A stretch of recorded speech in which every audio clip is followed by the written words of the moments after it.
और ज्ञानियों में अग्रगण्य है। पर सचमुच वो अपनी दृष्टि में इतने विनम्र है कि जब कालनेमी ने उनसे दीक्षा लेने के लिए कहा तो हनुमान जी ने इसमें कोई ननुनच नहीं किया कि तुम मुझे दीक्षा देने का साहस कर रहे हो, मुझे ज्ञान देने की चेष्टा कर रहे हो। कालनेमी कहता है दीक्षा देऊं ज्ञान जे पावो, और हनुमान जी उसे भी स्वीकार कर लेते। और जल पीने के साथ जब सरोवर में उन्होंने स्नान किया तो अचानक एक मकड़ी जो है, मगर की जो पत्नी है मकड़ी, उसने हनुमान जी के पैर को कस के पकड़ लिया, जैसा कि स्वभाव है नदी में मगर के द्वारा खींच लिए जाने का प्रसंग बार बार आता रहता है। इसी प्रकार की एक मगरी ने, ये मगरी कौन है? इस मकड़ी का उद्धार हनुमान जी ने किया। मैं आशा करता हूं भूमिका को आप एकाग्रता से सुने। इस मकड़ी ने हनुमान जी की सहायता किया और हनुमान जी ने मकड़ी का उद्धार किया। बहुत विलक्षण संकेत। ये मकड़ी कौन थी? ये मकड़ी थी अप्सरा, बड़ी सुंदरी थी। और एक बार दुर्वासा को देख करके ये जोर से उनकी वेशभूषा को देख करके हंस पड़ी। उन्हें क्रोध आ गया और क्रोध में आकर के उन्होंने उसे शाप दे दिया कि जा तू मगर का शरीर धारण कर ले, तू मकड़ी हो जा। बेचारी दुखी हो गई और जब उसने दुर्वासा जी से प्रार्थना किया कि मेरा उद्धार कैसे होगा, तो ये कहा कि तुम जल में रह करके निवास करो, और जब हनुमान जी लक्ष्मण जी के लिए दवा लेने के लिए जाएंगे और उस समय कालनेमी के द्वारा कालनेमी को देख करके भ्रमित होंगे, तो उस समय तुम हनुमान जी को सावधान कर देना। उसी समय हनुमान जी तुम्हारा भी वध कर देंगे और तुम्हारा वध कर देने के पश्चात तुम्हारा पुनः पुराना रूप लौट आवेगा और इस तरह से तुम लौट आओ। इसे आध्यात्मिक अर्थों में इसका तात्पर्य क्या? ये मकड़ी कौन है? ये प्रगल्भ जो बुद्धि है वही मकड़ी। और इसका अभिप्राय क्या? कि बुद्धि का दुरुपयोग हुआ। एक महापुरुष की वेशभूषा को देख करके अपनी सुंदरता पर इतराने वाली जो बुद्धि है वो हंस पड़ी और तब मुनि ने शाप दे दिया। पर शाप देने के पश्चात संकेत क्या है? यहां पर बुद्धि और विश्वास का मिलन हो गया। बुद्धि में जो दोष आ गया था उसका निवारण विश्वास ने किया और विश्वास के सामने जो समस्या आ गई थी उसका समाधान बुद्धि ने किया। ये विलक्षण संकेत आता है। इसका अभिप्राय क्या? बुद्धि कितनी सावधान है। हनुमान जी का जब पैर उसने पकड़ा तो स्वाभाविक है हनुमान जी ने निश्चय किया कि इसको मार डाले। हनुमान जी जब मारने लगे तो उस मकड़ी ने हनुमान जी से प्रश्न पूछा, महाराज पैर पकड़ने पर आशीर्वाद देना चाहिए कि मारना चाहिए? किसी का पैर पकड़ा जाता है तो आशीर्वाद देता है। तो हनुमान जी ने कहा जो आशीर्वाद के लिए पैर पकड़े उसे तो आशीर्वाद देना चाहिए, पर जो पैर पकड़ने के बहाने खाने पर तुला हुआ हो उसको तो मार ही देना चाहिए। तो मकड़ी ने कहा कि महाराज अब यहां पर दो संकेत आते हैं। हनुमान जी के मारने से मकड़ी रूप तो छूट गया, पर छूट जाने के पश्चात वो पुनः अपने सुंदर रूप में फिर से लौट गए। मानो हनुमान जी को बुद्धि ने सावधान किया। बुद्धि ने ये कहा कि महाराज केवल क्रिया देख करके विश्वास कर लेना ठीक नहीं है। जैसे आप मेरे विषय में सावधान हैं कि चरण पकड़ने पर भी आपने मुझ पर प्रहार करने का निर्णय किया, इसी प्रकार से जो दीक्षा देने के लिए बैठा हुआ है आप उसका पैर पकड़ने में भी सावधान रहिएगा, कहीं आपके सामने संकट ना आ जाए। बस बुद्ध ने चेतावनी दी। दोनों में बुद्ध ने विश्वास को चेतावनी दी और विश्वास ने बुद्धि का जो विकृत रूप था उसे परिवर्तित कर दिया। यही बुद्धि और विश्वास का अनोखा संबंध है। बुद्धि अपनी भूमिका संपन्न करे, पर संपन्न करने के पश्चात वो पुनरावर्तित होकर के जो कि तो सुंदर रूप में बन जाए। इस तरह से मानो संकेत ये कि विश्वास की चाहे जितनी महिमा गाई जाए, लेकिन विश्वास के द्वारा भी न जाने कितने व्यक्ति ठगे जाते हैं।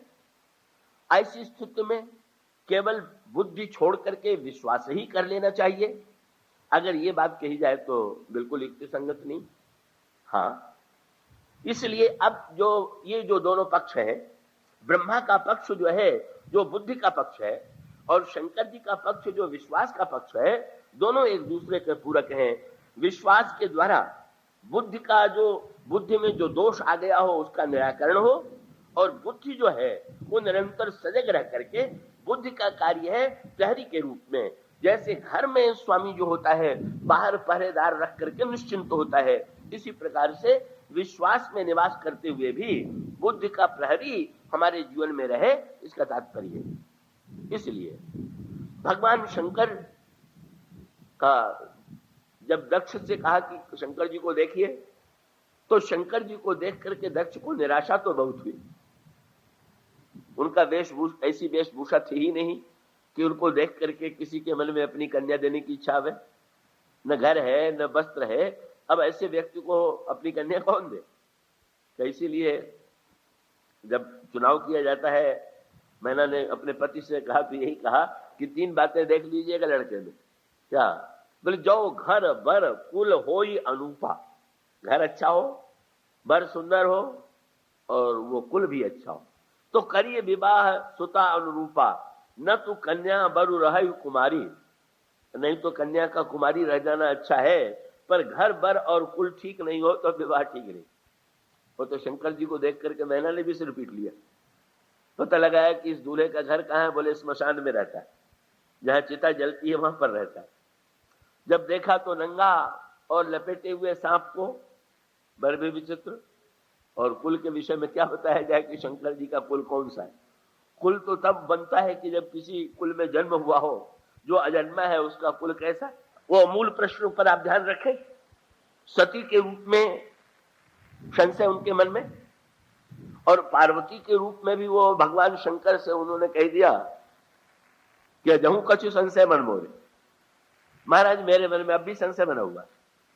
तो एक बार तो शंकर जी ने थोड़ा फटकारा भी, लेकिन फिर हंसने लगे और हंस करके एक बार तो कह दिया, इतना कष्ट पाने के बाद भी अजहू न छाया मिटती तुम्हारी। अरे व्यक्ति मर जाता है तो छाया कहां रह जाती? पर बड़ा तुम्हारी बड़ी विचित्र दशा है, व्यक्ति मर गया तो छाया नहीं रहेगी। अरे सती तो मर गई और तब भी तुम ये संशय कहां लिए बैठी हो? पर आगे चल करके भगवान शंकर ने हंसते हुए कहा, नहीं नहीं, राम कृपा ते पार्वती सपने हूं तव मन माही, शोक मोह संदेह भ्रम मम विचार कछु नाहि। नहीं नहीं पार्वती, तुमने तो ऐसे कह दिया, मैं तो ये समझता हूं कि तुम्हारे जीवन में अब ये बातें नहीं होंगी। दोनों बातें लगती हैं। एक और उनके संशय के लिए थोड़ा फटकारते भी हैं और दूसरी ओर कहते भी हैं। क्या हुआ? संशय निंदनीय और संशय प्रशंसनीय कब बन गया? बस मूल सूत्र आप देख लीजिए। क्या पहले जब यही पार्वती सती थी तो बुद्धिमत्ता के अभिमान के कारण जब भगवान शंकर उनको लेकर के दंडकारण्य में गए और महर्षि अगस्त्य कथा सुनाने लगे, तो क्या हुआ? वो स्वामी जी ने कहा, राम कथा मुनिवर्ज बखानी सुनी महेश। गए 2 सुनने के लिए और उसमें एक ने सुना और दूसरे ने नहीं सुना। आप लोग भी सावधान रहिएगा, ये आवश्यक नहीं है कि आने वाले सब सुने ही ले। हो ये भी होता है कि 2 व्यक्ति आवे और एक सुने एक न सुने। शंकर जी ने सुना और सती ने नहीं सुना। क्यों नहीं सुना? वही मनोविज्ञान।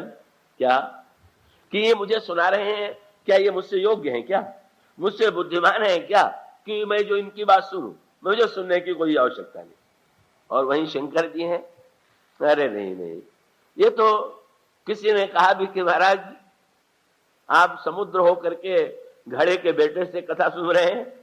शंकर जी का वर्णन किया गया, ये शंकर जी जो हैं कि ये तो चरित्र सिंधु गिरिजा रमण, इनका चरित्र तो समुद्र के समान।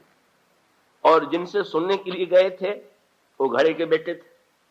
तो महाराज ये तो सुना था कि घड़ा समुद्र के पास जाता है, पर समुद्र घड़े के पास आता है, ये तो कभी सुनने को मिला नहीं। ये उल्टी बात कैसे? शंकर जी ने कहा, नहीं, कथा सुनाना तो समुद्र को घड़े में ले आना। कैसे लिए? ये तो बहुत बढ़िया बात है। कहिए तब उस असीम को जब सीमा में ले आवेंगे, बिना सीमा में लाए तो कथा नहीं हो सकती, रसानुभूति नहीं हो सकती। इसलिए ये तो बहुत ही अच्छा है। ये है शंकर जी की विनम्रता। इसलिए मूल सूत्र यह है, संशय आज भी सती पार्वती के मन में बना हुआ, पर ये कितनी बदली हुई। पहले जन्म में जहां भगवान शंकर के ले जाने पर भी इन्होंने ब्रह्मा से कथा नहीं सुनी। तो हुआ क्या कि जब विवाह होके आया तो भगवान शंकर ने निर्णय कर दिया कि मैं पार्वती को भी कथा नहीं सुनाऊंगा, अपनी ओर से बिल्कुल नहीं सुनाया। उसका अभिप्राय क्या कि नहीं, बिना भूख के भोजन दे दिया जाए तो अजीर्ण हो जाता है। इनके जीवन में पूर्व जन्म में मन में न सुनने की इच्छा क्या है? बोले अहंकार अति दुखद डमरुआ। जैसे शरीर में डमरुआ रोग हो जाता है तो भूख नहीं लगती, इसी प्रकार से जब अहंकार का डमरुआ मन में हो जाता है तो उससे भूख नहीं लगती। तो सती जी को अहंकार का वही डमरुआ हो गया, इसीलिए कथा का स्वाद वे नहीं ले पाई। भगवान शंकर ने जो स्वयं राम कथा का निर्माण बहुत पहले कर चुके थे, रच महेश निज मानस राखा। भगवान शंकर ने रामायण का निर्माण बहुत दिनों से कर रखा था। तो आपने देखा होगा कि जो लोग रचना करते हैं उनको सुनाने में भी बड़ा उत्साह रहता है। कवियों के बारे में तो प्रसिद्ध ही है, और उसको लेकर के तो अनेक व्यंग विनोद के प्रसंग आते हैं कि कवि लोग किस तरह से अपनी रचना सुनाने के लिए, या रचयिता लोग अपनी रचना सुनाने के लिए जब प्रस्तुत होते हैं तो सामने वाला व्यक्ति कितना भी भागने की चेष्टा क्यों न करे, कब वो पीछे नहीं छोड़ते। पर भगवान शंकर की अनोखी बात है, इतने दिन तक उन्होंने रामायण बना करके रख दिया पर नहीं बोले, बिल्कुल नहीं किया। क्यों? भगवान शंकर ने कहा कि सुनने वाला पात्र तो पहले मिले। इसलिए लिखा है रामचरितमानस में, रच महेश निज मानस राखा, पाई सुसमय शिवा सन भाखा। जब उचित समय आया और सुनने वाला योग्य हुआ तो भगवान शंकर ने ये कथा सुनाई। विवाह में के पश्चात भगवान शंकर पार्वती जी के साथ नाना प्रकार से क्रीड़ा करते हैं, भौतिक आनंद सुख की अनुभूति कराते हैं, पर राम कथा नहीं सुना। पुत्र का जन्म पहले हो गया, ये बहुत बढ़िया बात है। इसका अर्थ है जब तक ये कामनाओं लोक कल्याण के लिए पुत्र की आवश्यकता थी, करहि विविध विधि भोग विलासा, गणन समेत बसहि कैलासा, हर गिरिजा विहार नित नयऊ, ये विधि विपुल काल चले गए। और फिर जन्म हुआ षडानन का, स्वामी कार्तिक का, तारकासुर का उन्होंने संहार कर दिया। और विवाह के इतने दिन बाद भी शंकर जी ने एक दिन भी पार्वती से नहीं कहा कि पार्वती तुम राम कथा सुनो। और इसका अर्थ क्या कि जब किसी को प्रबल भूख लग जाती है तो अब उसे भोजन के लिए कहना नहीं पड़ता, वो बेचारा स्वयं बेचैन होकर कहता है कि भाई मुझे तो बड़ी भूख लगी है, खिलाओ। भगवान शंकर का अभिप्राय था अहंकार का डमरुआ यदि नष्ट हो गया हो और भौतिक कामनाओं की पूर्ति के बाद अब भगवद रस भगवत कथा को सुनने की वृत्ति इनके मन में आई हुई हो, तो फिर ऐसी स्थिति में इन्हें मैं राम कथा सुनाऊं। और वो अवसर आ गया। क्या भगवान शंकर आज बिल्कुल, ये रामायण की सांकेतिक भाषा है, भगवान शंकर आज बिल्कुल अकेले हैं। और अकेले का अर्थ क्या हुआ? दो अर्थों में। भाई सुनाने के लिए तो बिना दो हुए, एक सुनावेगा एक सुनेगा। पर अकेले का अभिप्राय है कि भगवान शंकर अपने को इतना अकेला मानते हैं इस संदर्भ में, उस राम कथा को इतना दुर्लभ, इतना रहस्यमय मानते हैं कि अपने गणों में से भी, उनके गणों की संख्या तो बहुत बड़ी, उनके गण हैं, पर भगवान शंकर को लगा कि ना ना, इसमें एक गण भी अभी जो है मेरे द्वारा जो राम कथा का निर्माण किया गया है उसको सुनने का अधिकारी नहीं। ये शंकर जी की कथा की एक दुर्लभता है। राम कथा कितनी दुर्लभ और कितनी सुलभ, ये दोनों पक्ष। दुर्लभ इतनी है कि शंकर जी के इतने गण होते हुए भी, शंकर जी के दो बेटे होते हुए भी, न शंकर जी ने एक व्यक्ति को भी पात्र नहीं समझा, नहीं सुनाया। और इसीलिए आज शंकर जी बिल्कुल अकेले। और अकेले होकर के गए कहां? भगवान शंकर जब अकेले होते हैं तो हमेशा बरगद की छाया में जाके बैठ जाते हैं। जब सती जी के हृदय में भी संशय उत्पन्न हो गया था, भगवान को विलाप करते देख करके भ्रम हो गया था, तो उस भ्रम के पश्चात सती जी से झुंझला करके भगवान शंकर ने यही कहा था कि जो तुम्हारे मन अति संदेहू तो किन जाई परीक्षा लेहू, तुम्हारे मन में इतना संशय है तो जाकर के परीक्षा लो। और जब सती परीक्षा लेने के लिए गई, सती जी ने जाते समय शंकर जी से कहा आप भी मेरे साथ चलिएगा। शंकर जी ने कहा नहीं। सती जी ने कहा महाराज यहां अकेले क्या कीजिएगा? अभी तक सती जी साथ में थी और फिर शंकर जी आज अकेले, उस समय भी अकेले हुए। अकेलापन केवल शरीर का नहीं, ये विचार का है अकेलापन। हाँ, कभी कभी व्यक्ति साथ में भी, दूसरा व्यक्ति अगर हमारे विचार को समझ ही न सके, हमारे विचार को वो उसके समझने की और उसको जीवन में ग्रहण करने की शक्ति न हो, तो क्या वो व्यक्ति अकेला नहीं? भगवान शंकर ने कहा कि नहीं सती, अब तो तुम ही अकेले जाओगी। ये दो अकेले हो गए, एक सती और एक भगवान शंकर। लेकिन दोनों में अंतर क्या है? शंकर जी ने अकेलेपन में भी अपना एक साथी ढूंढ लिया। और किसको ढूंढ लिया? सती जी ने पूछा कि आप कहां क्या करेंगे? वहीं पर एक बट का, बरगद का विशाल वृक्ष था। शंकर जी ने तुरंत कहा सती जी से, जो तुम्हारे मन अति संदेहु, तो किन जाई परीक्षा लेहू, तब लगी बैठी हम बट छाही। देख नहीं रही हो बरगद की कितनी सुंदर छाया, कितनी बढ़िया बात।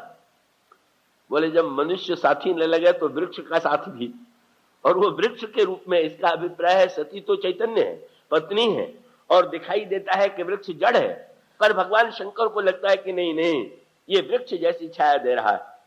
और उसका अभिप्राय यह है, धूप और छाया क्या है? धूप जहां थकान आती है और छाया जहां विश्राम मिलता है। ये बट के वृक्ष को भी विश्वास के रूप में ही बताया गया है। भगवान शिव का सबसे प्रिय वृक्ष जो है, ये दो वृक्ष जो है हमारी संस्कृति में, एक भगवान विष्णु से जुड़ा हुआ वृक्ष है और दूसरा भगवान शिव से। बट भगवान शिव के रूप में प्रसिद्ध है और पीपल जो है वो भगवान विष्णु के रूप में प्रसिद्ध है। ये हमारे पुराणों में जहां वृक्षों का रूप बताया गया है वहां पर ये दो रूप बताए गए। भगवान शिव का अभिप्राय यह है कि सती तुम जा रही हो जंगल में और मैं बैठूंगा बट की छाया में। तुम जंगल में जाओगी तो थकोगी, धूप लगेगी, तुम्हें संकट मिलेगा। और ये जंगल जहां जा रही हैं वो कौन सा है? गोस्वामी जी ने कहा कि ये जो है संशय जो है वही जंगल है। संशय विपिन अनल सुर रंजन, संदेह का जंगल। अरे भाई, तो जंगल में जो वृक्ष होते हैं उसमें भी तो पत्ते होते हैं, तो छाया धूप क्यों लगेगी? बोले यही तो विचित्रता है संदेह के जंगल में, कि जंगल में वृक्ष तो बहुत होते हैं पर पत्ते जो है वो बिल्कुल नहीं होते। और वो पत्ते नहीं, क्या उसका अभिप्राय क्या है? गोस्वामी जी ने कहा, वृक्ष में नव पल्लव भय विटप अनेका, साधक मन जस मिले विवेका। नया पत्ता क्या है? मैं आशा करता हूं थोड़ा गंभीर होते हुए इसके ध्यान से आप समझेंगे कि जिन वृक्षों में पत्ते भी होते हैं, जब पतझड़ आता है तो पत्ते झड़ जाते हैं। अब पत्ते झड़ जाने के बाद नए पत्ते निकल आवे तो उसको रामायण में कहा गया है कि जैसे साधक में नए विवेक का उदय हुआ। और उसका अर्थ क्या है? संशय है पतझड़, संदेह कुतर्क जो है वही आंधी है। कुतर्क की आंधी जब चलती है तो वृक्ष लगे भी हो तो सारे पत्ते उजड़ गए, झड़ गए। शंकर जी का अभिप्राय है कि तुम संशय के वन में भटको, तुम विवेक शून्य, तुम्हारे अंतःकरण में जो आज स्थिति है उसमें विवेक का पल्लव तो है ही नहीं। और तुम देख रही हो इस बट के वृक्ष के पत्ते कैसे हरे भरे हैं, मैं इनकी छाया में विश्राम करूंगा। भगवान शिव कहते हैं कि जब जीवन में अकेलापन आवे तो भगवान के विश्वास की छाया में बैठ जाइए। बस यही अभिप्राय। कभी भी जीवन में अकेलापन लगे तो यही अनुभव करें कि हम अपने आप को का अलग करके, प्रिय से प्रिय व्यक्ति से भी अलग होकर के विश्वास की छाया में विश्राम करें। और दूसरा काम क्या करने लगे? कहा बस असक्त ही ऐसा कहकर के भगवान शंकर तुरंत बट वृक्ष की छाया में बैठ गए और बैठ के क्या करने लगे? असक्त ही लगे जपन हरि नामा, लगे भगवान के नाम का जप करने। इसका अर्थ है जब हमारा कोई प्रिय व्यक्ति भी हमारी बात न माने, जब कोई व्यक्ति हमारे कहने से भी संशय न छोड़े, जब हम विचारों में अकेले हो जाएं, तो विश्वास पूर्वक भगवान के नाम का जप करें। इसको छोड़ करके और कोई उचित उपाय नहीं है। शंकर जी ने यही प्रकट किया। और दूसरी ओर इतने दिन बीत जाने पर भी राम कथा सुनने का कोई पात्र नहीं मिला, तो शंकर जी को आज भी लगा कि बिल्कुल अकेला हूं मैं। किसी को स्वयं अगर ये अकेले ना होते तो इनके मन में ये जिज्ञासा व्याकुलता होती, पर इनमें से किसी ने भी मुझसे भगवान के संदर्भ में, भगवत कथा के संदर्भ में जिज्ञासा नहीं की, इसका अभिप्राय है कि मैं अकेला हूं। लेकिन नहीं, अब ये जो सती जी पार्वती बनकर के आई थी, अब तो बिल्कुल बदली हुई। बल्कि सती जी की समस्या क्या थी? सती जी ने के मन में तो न जाने कब से भगवान की कथा सुनने की इच्छा थी, लेकिन कब उनको भी उचित अवसर की खोज थी। यहां पर गोस्वामी जी ने कहा, भगवान शंकर इतने अकेले हैं कि आसन बिछाने वाला भी कोई दूसरा नहीं। देखिए ना, रामायण के वक्ताओं को कितना आसन बिछा के सत्कार दिया जाता है। मुझे याद आता है कि एक व्यक्ति ने मुझसे पूछ दिया, दो वक्ताओं का नाम लेकर के, कुछ लोग कहते हैं कि वो तुलसीदास हैं और कुछ कहते हैं आप तुलसीदास हैं, तो दोनों में असली तुलसीदास कौन है? तो मैंने कहा, भाई तुलसीदास के पद का कोई चुनाव तो हो नहीं रहा है, कि असली नकली का तुम चुनाव करो। और मैंने एक बात कही, और वो ये था कि पहले तो तुलसीदास जी ने राम कथा बनाई, पर अब तो राम कथा तुलसीदास बनाती। और उसका अभिप्राय है कि ये तो राम कथा की महिमा है कि किसी व्यक्ति को तुलसीदास के रूप में देखा जाए। तो ऐसी स्थिति में ये जो दिव्य श्री राम की कथा है, वो व्यक्ति को गौरवान्वित करती है। इतना सम्मान दिया जाता है, आज की वक्ता की पूजा होती है, वक्ता को आसन बिछाया जाता है, पर रामायण के जो पहले वक्ता हैं उनके लिए तो आसन बिछाने वाला भी कोई नहीं। ये कथा जब दुर्लभ थी तो आसन बिछाने की भी व्यवस्था कोई नहीं, और आसन भी शंकर जी ने स्वयं अपने आप बिछा लिया और बिछा करके बैठ गए, कोई नहीं है। बस सती जी ने जो ये दृश्य देखा, बोले ना ना, शंकर जी अकेले दिखाई दे रहे हैं, पर ये शरीर से अकेले होंगे, भीतर तो इनके भगवान की कथा का, भगवान का स्वरूप विद्यमान है। इसलिए सती जी आकर के, पार्वती जी आकर के शंकर जी के चरणों में प्रणाम करती, और प्रणाम करने के पश्चात अपनी मनस्थिति का वर्णन करती हैं। पर अब अंतर क्या आ गया, जहां पहली बार सुनाने के लिए जाने पर भी नहीं सुना, आज सुनने की इतनी बेचैनी है। और यही सूत्र है कि संशय होने पर जब हम नहीं सुनना चाहते तो हमारा विनाश होता है, और संशय होने पर जब हम भगवान की कथा सुनते हैं, सत्संग में जाते हैं और सुनते हैं कि इसका अर्थ दूसरे को अपनी अपेक्षा अधिक बुद्धिमान मानते हैं, तो मानो वो संशय तो बहुत कल्याणकारी है। पार्वती जी आज श्रद्धा बन चुकी हैं, वो बुद्धि जो है बदल करके श्रद्धा बन गई है, और आज श्रद्धा और विश्वास का दिव्य मिलन हो रहा है। और ये मिलन भी हो रहा है बट वृक्ष की छाया में, विश्वास वृक्ष की छाया में।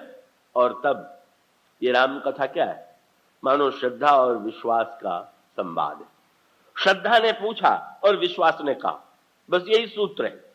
राम कथा का आधार यह है, जब विश्वास बोले और श्रद्धा सुने। विश्वास बोले का अर्थ यह है कि जिसके मन में जो कह रहा है, अगर उसके मन में स्वयं उस बात के प्रति भरोसा नहीं है, केवल रट रटा करके कह रहा है, तो उसके बोलने में, वो बोलने का जो विश्वास होता है, विश्वास पूर्वक बोलना और बात होती है, और किसी बात को ग्रंथ से पढ़ करके रट करके बोल देना और बात होती है। पर कोई कितने भी विश्वास से क्यों ना बोले, अगर उसको ग्रहण करने वाला श्रद्धा से ग्रहण न करे तो उसका लाभ उसे नहीं मिलेगा। तो ये संवाद किसका है जो इस बार दिया गया? बस जहां श्रद्धा की विनम्रता देख करके, श्रद्धा की का अधिकार की वृत्ति देख करके कि अरे इनके मन में तो भगवत कथा की ऐसी लालसा है। और जब उन्होंने कहा कि मेरे मन में संशय है, तो शंकर जी ने कहा, पार्वती वैसे तो मैं ये कह रहा था कि तुम्हारे मन में अभी छाया नहीं मिटी, पर मैं समझ गया। अब संशय को तुम स्वीकार इसलिए कर रही हो कि तुम भगवान की कथा सुनना चाहती हो। तुमने संशय के बहाने से राम कथा सुनने की वृत्ति का तुम्हारे मन में उत्पन्न हुई है, तुम बताओ क्या सुनना चाहती हो। तब पार्वती जी ने भगवान के अवतार के मूल कारण से लेकर के भगवान राम के जो समग्र चरित्र हैं